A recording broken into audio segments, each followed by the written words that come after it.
Here's a sign you're watching something great. Not perfect, but great. It drops on stream. The trailer, few moments of the trailer captures you. You hit play. That's the intent. That's the way Netflix does it. And as soon as this movie starts rolling, and something else happens, you get a phone call, the cat catches fire, the cow moves too loud, right? Something happens. So you gotta stop the movie. And then life happens. So a whole day goes by, a whole night goes by. You're into the next day already. And you have to get back to this movie. This was my experience with Woman of the Hour. And this movie's great. I debated having this movie for this year's 31 Days of Dread, our annual horror podcast event. But the level of commentary in this movie takes it away from horror just a little bit. This movie teaches us things, which is great, but it also shows us a part of the world that's faded, that's gone, that we should be reminded of. It's complex, and I love it. We gotta talk about this movie. Quiet on the set. Camera speed. Sound production, take 1. Action! So let me clear this up real quick before we get any deeper into this movie. During the intro, when I say that this movie isn't horror because of social commentary, and anyone that's listened to the 31 Days of Dread, I include some movies because they're connected to cultural and social commentary. This movie goes into a different direction with its commentary. This is more a sign of the time. This is more of an era. The horror aspect of this movie isn't quite there. We're more tense at times, but we're not really horrified. The concept is horrific, but it's not the point of this movie. So that's why. But AKAPAD, Netflix, I don't know, dropped another movie that no one's talking about that is fantastic. That's a period movie that, lo and behold, feels like a period movie. What's the hook? Woman of the Hour. Struggling actress. This movie stars and is directed by Anna Kendrick. She's just been in a lot of things for a lot of years. She's one of those female faces you see all over cinema, all over film, all over Hollywood. She often gets mistaken for the girl from Wedding Crashers. I'll say that. She's a struggling actress, and she goes on a dating show. And one of the contestants is a serial killer. So during the course of the show, when it's on air, someone is trying to get in touch with the producer, get in touch with the people that make this. She's got to tell these people. She goes to the police. She gets stonewalled, and then along the way, we see Anna. She needs to maneuver because she's going to encounter this guy, and this guy's going to make advances, and she's going to reject him. And I really feel like there's a parking lot scene in this movie that puts you in the shoes of a woman to where she has to say no to a guy. A lot of times out there, men will put on a mask for a woman. I feel like I've done it. I feel like I've seen my friends do it. I see a lot of my guy friends still doing it.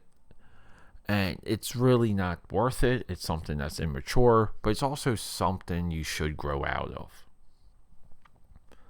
Some men don't. They really don't. So this is the side of the commentary that I view is a little bit more social, a little bit more important.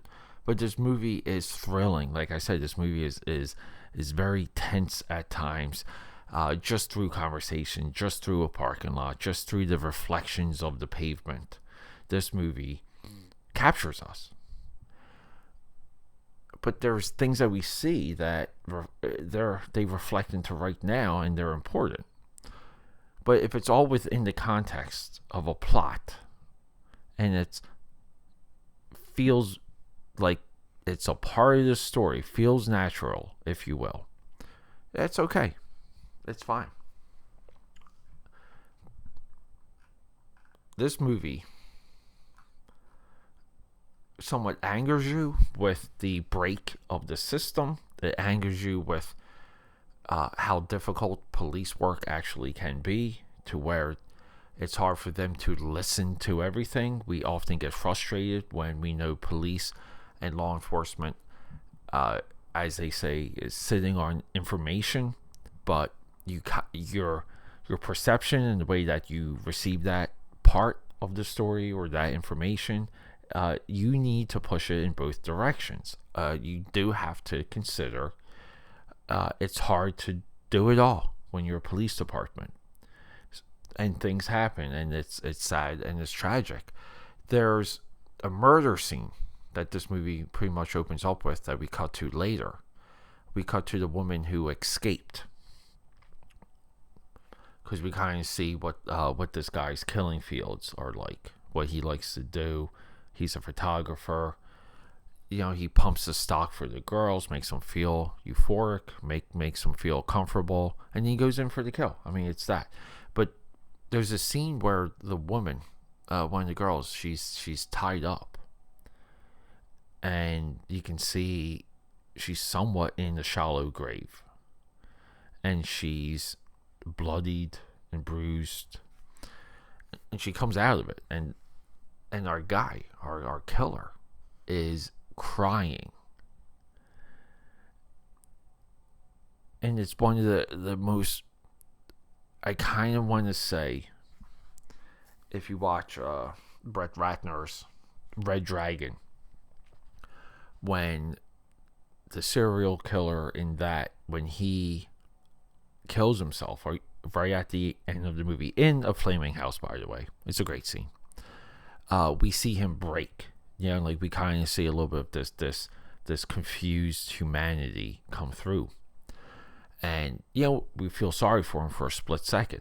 That's almost where we are with this. With this guy just crying in a ball, and this girl's able to manipulate the situation to escape. And that's a little bit of what leads their way to this guy. This movie ends with just frustrating title cards of, not enough punishment, not enough this, not enough that.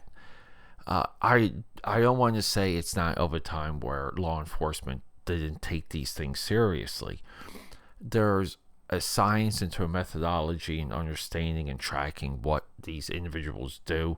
If you look into how many active serial killers are to be believed to be active, right? It's a shocking number. If you look into unsolved murders and missing individuals, it's still shocking to this day.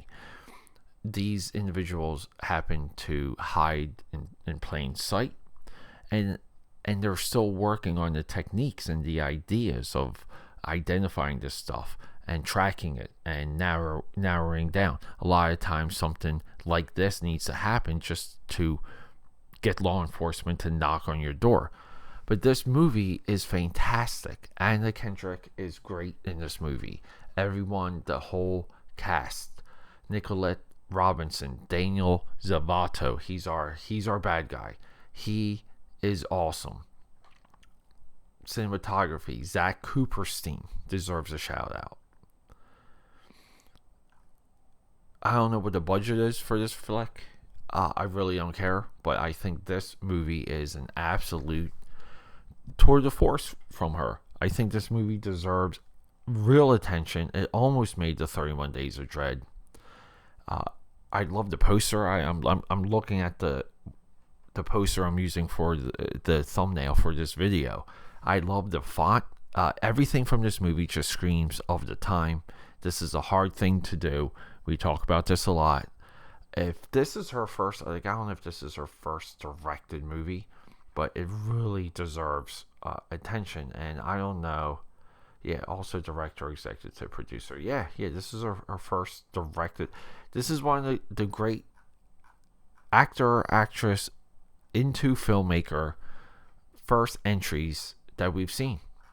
This is fantastic. I would put this up with the first efforts of Mel Gibson and Kevin Costner. Will we see it in the award season? I don't know. I feel like we're somewhat at a low competition again this year, but it's there, and this movie deserves your attention. It's on Netflix. It dropped November, I think October 18th. Wikipedia says it's 2023, but this is a 2024 drop. So, great movie, guys. Go check it out.